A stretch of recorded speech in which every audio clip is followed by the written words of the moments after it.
Kamusta kayong lahat? Ang lugar na ating tampok ay dapat para lang sa mga patay. Ngunit bakit ang dami ditong mga buhay? Mga lugar na ang lohika ay tila sinusuway. Ang aling ito ay payapang nagpapahinga sa ibabaw ng patay. May mga tahanan nakapatong sa mga libingan. Ilan yung nakalibing dito sa bahay mo? Marami yan. Isa, dalawa, tatlo, apat, lima. Ang kakaibang pamumuhay na ito ay lumilikha ng kakaibang adaptasyon. Lugar na dapat tahimik at payapang himlayan, naging lugar na ang presensya ng mga buhay ay tila sinakluban na ang mundo ng mga patay. Meron pang birthday party dito. Ito ang sitwasyon ng ilan sa mga sementeryo sa Metro Manila. Simulan natin sa Manila North Cemetery. Sa lawak nitong 54 hectares, isa ito sa pinakamalaki at pinakamatandang sementeryo sa Metro Manila. Sa nakaraang isang siglo simula ng buksan, ito na ang naging huling himlayan ng lampas 1,000,000 tao, kabilang na ang ilan sa mga nagdaang presidente, mga artista, at iba pang mga prominenteng personalidad na minsan namuno sa ating lipunan. Ngunit ang lugar na ito ay hindi lang naging para sa mga patay. Sa ilang dekadang nagdaan ay ito na rin ang naging tirahan ng libu-libong mga nabubuhay. Dahil sa dami ng nakatira dito, may nabuo na ring ecosystem dito mismo sa loob ng sementeryo. Subukan nating mag-ikot-ikot. Tingnan nyo, para ka lang naglalakad sa isang tipikal na pamayanan. Sa daan ay may nakalatag na swimming pool. Ang aling ito ay tumatanggap ng parcel. May mga palaruan. May karinderya. At sa sementeryong ito ay meron pang computer shop. Ito yung kadalasang sitwasyon ng mga residente. Sa unang palapag yung patay, sa second floor naman yung caretaker. At minsan kapag may alaga pang hayop, umaabot pa ng third floor. Ano yun, kalapate? Oo. Habang ang libing ay nagaganap, ang mga residente naman na ito ay abalang naghahanda para sa isang birthday celebration.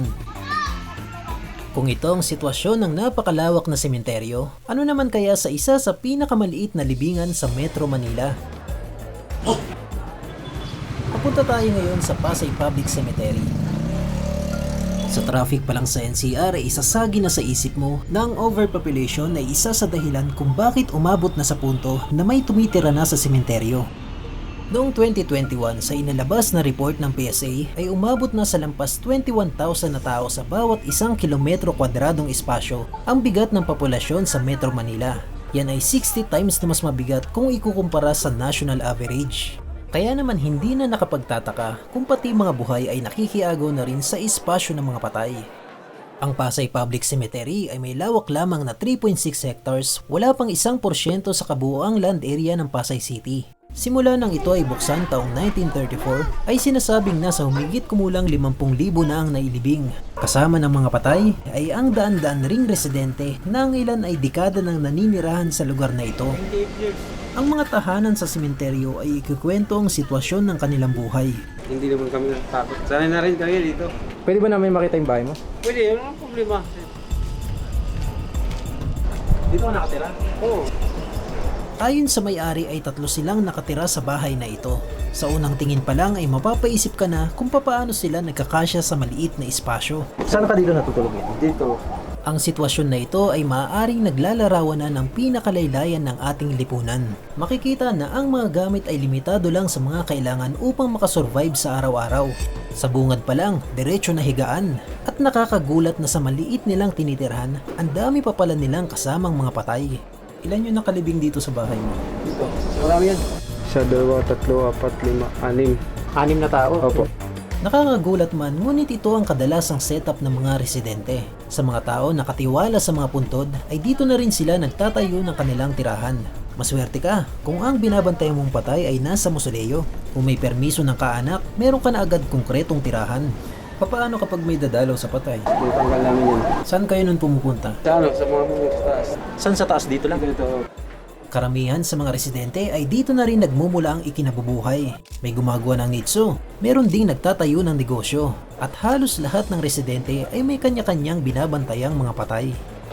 Magkano binabayad sa inyo bilang caretaker ng mga patay? Bayan mo isang buwan may 200. Mas marami kang inaalaga ang patay, mas malaki rin ang iyong pwedeng kitain.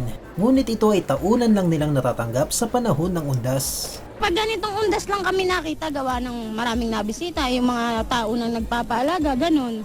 Doon lang sila nagbabayad. At sinasabi na ang ilan sa kanila ay umaabot pa ng hanggang 20,000 pesos ang kinikita kasabay ng pagdagsa ng tao. Kaya naman ang panahon na ito ay itinuturing nilang biyaya. Gaano karami nakatira dito sa loob? Marami. Mga 500 plus. Ngayon ipagpatuloy nating libutin ang sementeryo. Isa lang si Alan sa daan-daang naninirahan sa Pasay Public Cemetery. Lahat sila ay tinuturing na informal settlers at walang kasiguraduhan kung kailan mapapaalis. Kaya naman hindi magandang ideya ang magtayo ng magarang bahay. Makikita na sa lugar na ito ay merong iba't ibang klase ng tirahan. Meron sa mausoleo, meron din sa ibabaw nito mismo. Minsan kailangan mo pang daanan ng ilang mga patay upang marating ang iyong bahay. At sa ilang wala ng lugar na mapagtayuan, ang maliit na espasyo sa ibabaw ng nicho ay hindi rin nasasayang.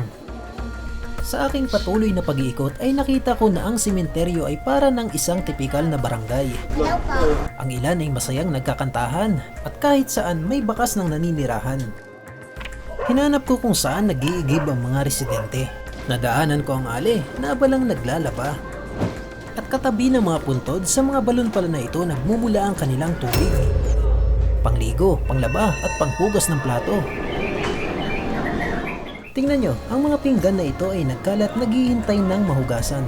May mga nakasampay na damit kung saan saan. At ang mga gamit ng residente ay nagkalat sa ibabaw ng mga patay. Kapag may tao, andyan rin ang mga alagang hayop. May pusa, may manok at mga asong nagkalat. Mapapaisip ka na lang na kung ang sementeryo ay matatawag pa bang isang payapang himlayan. Ngunit sa aking mga nakita ay hindi ito mawala sa aking isipan. Nakita ko na ang mga batang ito ay naglalaro sa libingan ng mga bata.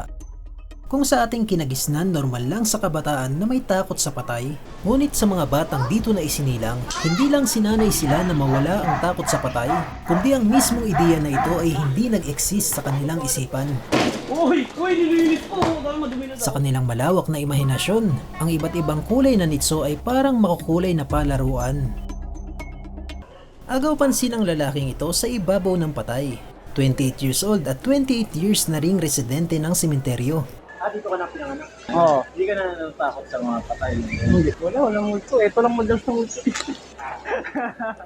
Ano yung mahirap sa pagtira dito? Halos wala namang hirap eh.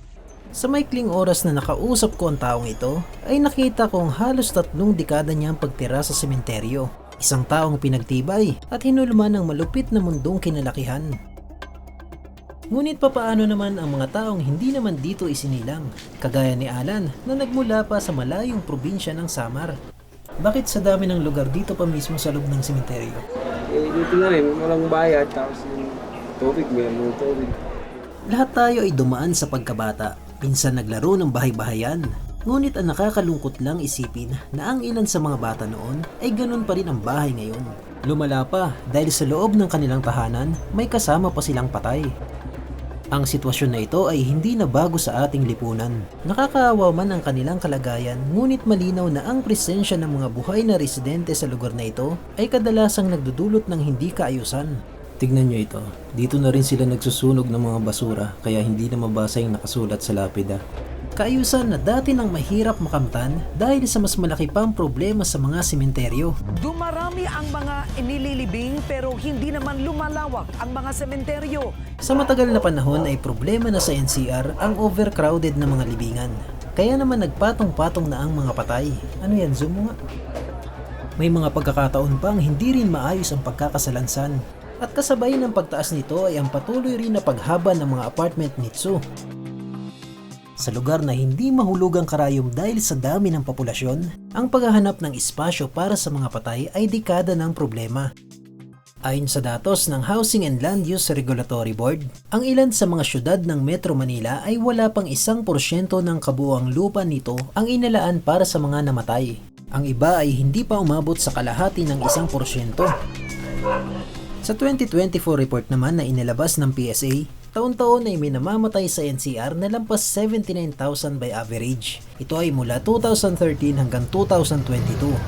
Katumbas katumbas ng 216 na namamatay araw-araw at 9 naman bawat oras. Kaya naman ang mga sementeryo nitong hindi naman lumalawak ay tila wala ng ibang solusyon kundi ang pataas na mga libingan.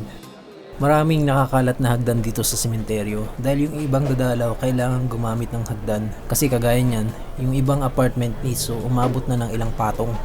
Sa nagdaang panahon ay unti-unti na ring niyakap ng mga Pilipino ang ideya ng cremation. Noong 2016, binuksan sa Manila North Cemetery ang kauna-unahan nitong columbarium. Sa lawak nitong kalahating ektarya o 5,000 square meters, may kapasidad ito na magtabi ng hanggang 40,000 urns na naglalaman ng abo ng mga namatay. Habang nagsisiksikan ang mga patay sa lugar na ito, alam nyo ba na matatagpuan rin sa Metro Manila ang maituturing na pinakamagandang sementeryo sa Pilipinas? Ito ay ang Manila American Cemetery. Matatagpuan sa siyudad ng Taguig at sa pangalan pa lang ay alam na natin na ang lupang ito ay hindi inilaan para sa mga Pilipino. Ito ay naging huling himlayan ng mga sundalong Amerikano na namatay noong ikalawang digmaang pangdaigdig.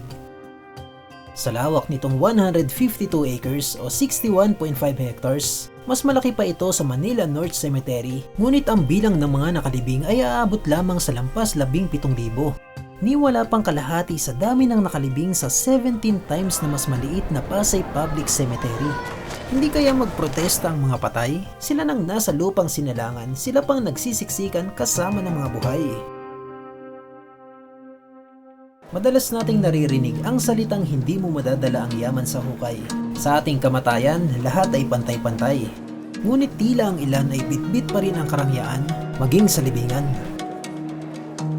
Pero wala na sigurong mas lalala pa sa katotohanan ng aking nakita. May mga lugar pala sa ating lipunan na kung saan ang bahay ng patay ay mas maayos pa sa tinitirhan ng buhay. Dito na lang natin tapusin ang video. Ano ang masasabi nyo sa litratong ito? Ito yung bahay ng buhay, ito yung bahay ng patay.